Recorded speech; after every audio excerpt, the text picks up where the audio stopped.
चोरी करना सही है कि गलत है? उत्तर। क्यों मैया? छोटे छोटे बच्चे चोरी करके खाएं कोई चीज तो सही है कि गलत है?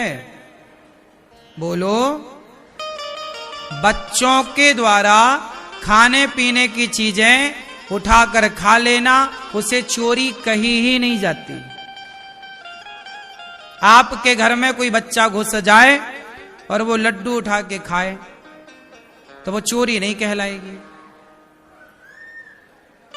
वो पैसा उठाए और भाग जाए तो चोरी कहलाएगी, पर लड्डू उठा के भाग जाए तो चोरी नहीं कहलाएगी। खाने पीने की चीजों पर, खाने की चीजों, जैसे किसान गेहूं तैयार करता है तो गेहूं पर सबका अधिकार है कि केवल किसान का? हर भूखे का अधिकार है। इसलिए अनाज किसी एक की प्रॉपर्टी नहीं है, अन्न सबकी। इसलिए कहते हैं अन्न बर्बाद ना करो, पानी बर्बाद ना करो, क्योंकि पानी सबकी संपत्ति, सबका है पानी, भोजन सबका है। क्यों? इसलिए बच्चे खाएं चोरी करके, मक्खन दूध पी जाएं, कोई चोरी नहीं, अपराध नहीं है, इसे चोरी की श्रेणी में नहीं डाला जाता। इसलिए भागवत में लिखा है कृष्ण ने बाल लीलाएं की। क्या किया? बाल लीला, बच्चों की लीला। आप में से कितने लोगों ने बाल्यकाल में चोरी की, खाने पीने की चीजें चुराई? आम चुराए, अमरूद चुराए, सिंघाड़ा तालाब से चुरा के खा जाते थे। तो बचपन में चोरी सब करते हैं खाने पीने की। मैं लड्डू चुरा के खा जाता था घर पे, हमारी मैया लड्डू बनाए तो हम लड्डू खा जाएं। तो चोरी बचपन में सब करते हैं, ये बच्चों का स्वभाव होता है। बात सही है? ऐसे ही भगवान जो लीला कर रहे हैं वो लीला इसलिए कर रहे हैं क्योंकि गोपियां रोज यशोदा के घर नहीं आ सकती थी, तो कन्हैया खुद अपना दर्शन देने चोरी करने के बहाने गोपियों के घर जाया करते थे कि जो नहीं आती उन्हें जा जा के दर्शन देते, माखन खा खा के दर्शन देते। गोपियां उनके संग नाचती। धन्य है, भाग्यशाली हैं वो गोपियां जिनके घर में घुसकर भगवान माखन चुराते हैं, मटकी तोड़ते हैं, छींके से निकालते हैं। बड़ी लीला है प्रभु की, अद्भुत लीला है भगवान की।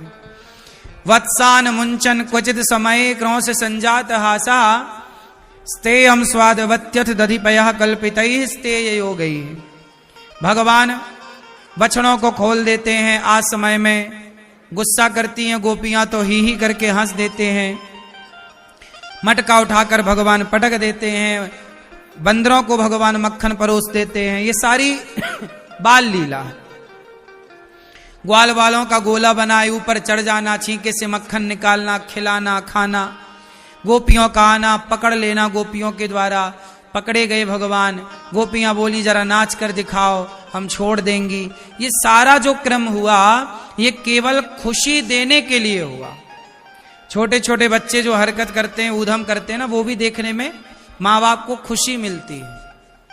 हाँ कि ना? एक दिन भगवान ने मिट्टी खाई, मैया बोली लाला मुंह खोल। मुंह खोला तो इतने से मुख में पूरा ब्रह्मांड नजर आया। क्या नजर आया? पूरे मुख में क्या नजर आया? पूरे मुख में ब्रह्मांड, इतने से मुंह में ब्रह्मांड। मैया ने समझ लिया कि ये भगवान है, चरणों में गिरवे लगी, तब भगवान ने सब भुला दिया। अब यहां एक बात मैं आपको बताऊं, बताओ कृष्ण मनुष्य हैं कि भगवान हैं? जोर से, कौन है? कैसे पता लगा कि भगवान है? क्योंकि इतने से मुख में आप तो नहीं दिखा सकते पूरा ब्रह्मांड, एक उंगली से आप तो नहीं उठा सकते पूरा पहाड़। कुछ काम प्रभु ने ऐसे किए जिनको देखकर लगता है कि ये मनुष्य नहीं कर सकता, इन्हें तो भगवान ही कर सकते हैं। सिद्ध हो गया कि कृष्ण कौन है? भगवान। आगे सुनो। अच्छा कृष्ण है भगवान पर बने हैं मनुष्य। बने क्या है? राम है भगवान पर विप्रधेनु सुर संतहित लीन मनुज अवतार है। मनुष्य लीला किसकी कर रहे हैं? मनुष्य की। है कौन? भगवान है। इसलिए कुछ लोगों को भगवान पर संदेह हो जाता है कि यार ये भी तो मनुष्य हैं, हम भी हैं। सुनो, एक कथा सुनाओ इस विषय की। मैया, ओ पीली मैया, सो तो नहीं गई मेरी मां? सुनो, एक कुआं था। उस कुएं में ना एक आदमी गिर गया। तब दूसरा आदमी उस गिरे हुए को बचाने के लिए कुएं में उतरा। एक था जो गिरा था, एक था जो उतरा था। तो उतरा क्यों था? गिरे हुए को बचाने के लिए। अच्छा, गिरने में और उतरने में अंतर है कि एक ही है? बोलो। गिरना और उतरना दोनों अलग अलग बातें हैं। तभी तीसरा ऊपर से चिल्लाया, अरे बोले कुएं में एक नहीं दो गिरे हैं। जो उतरा था वो भी तो कुएं के भीतर है। तो ऊपर से देखने में तो ये लगेगा यार कुएं में दो हैं, मतलब कितने गिरे? देखने में लगा कि दो गिरे, जबकि गिरा एक था, दूसरा तो उतरा था। उसी तरह से संसार एक कुआं है। संसार एक कुआं है।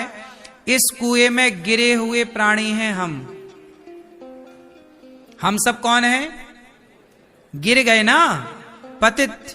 हम इस संसार के कुएं में गिरे हुए प्राणी हैं और हम गिरे हुए प्राणी को बचाने के लिए भगवान कभी कभी राम कृष्ण के रूप में अवतरित होते हैं, मतलब उतरते हैं संसार में।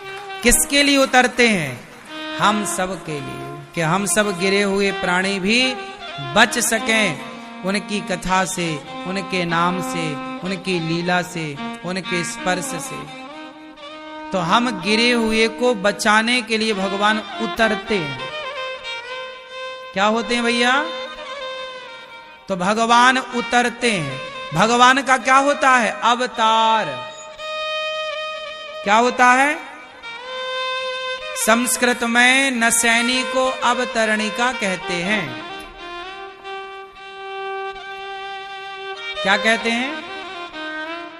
अवतार मतलब उतरना। भगवान क्या ले रहे हैं? बोलो। अवतार मतलब उतर रहे हैं। कहां? संसार के कुएं में। क्यों उतर रहे हैं? ताकि हम जैसे पापियों को बचा सकें जो गिरे हुए थे। तो भगवान और हम दोनों हैं कुएं में। तो कुछ लोग क्या कहते हैं कि राम भी तो मनुष्य हैं, कृष्ण भी तो मनुष्य हैं। ये वही है जो गिरे हुए और उतरे हुए को एक समझ लेते हैं।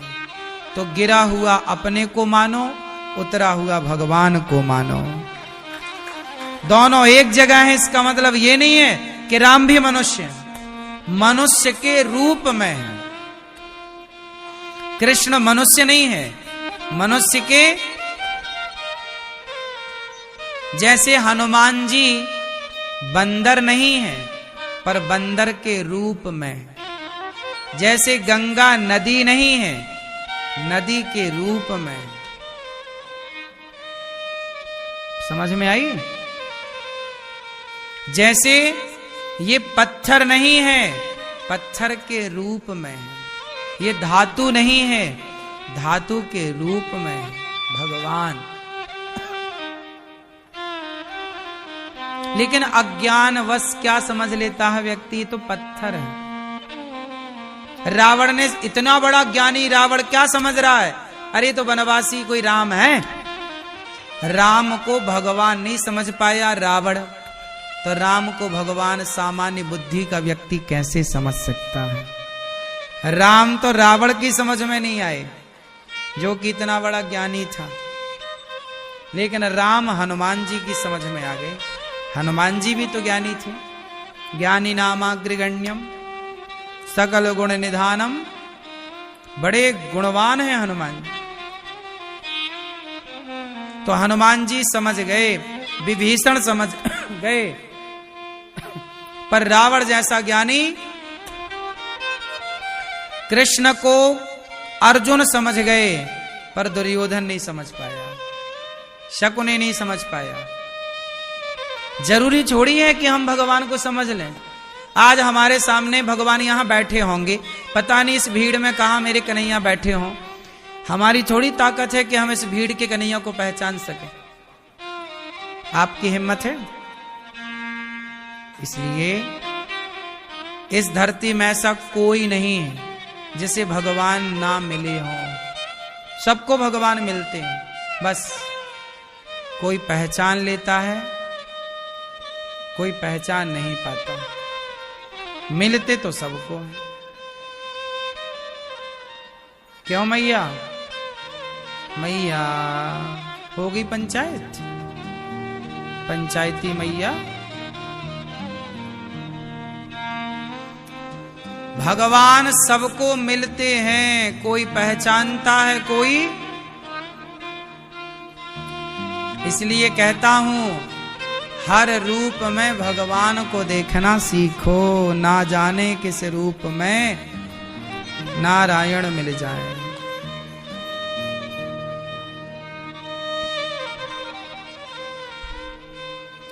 यशोदा मैया ने बड़ा पुण्य किया। एक दिन यशोदा मैया लाला को दूध पिला रही हैं, दूध पिला रही। कन्हैया बोले मैया मुझको दूध ना पीनो, मक्खन। मैया ने मक्खन खवाया। एक दिन की जिद पकड़ ली भगवान ने, मैया मक्खन खवाए, बोले नहीं मुझको दूध पीनो। एकदा गृहदासीसु यशोदानंद गेहिनी कर्मांतर नियुक्तासु निर्ममंथ स्वयं दधी।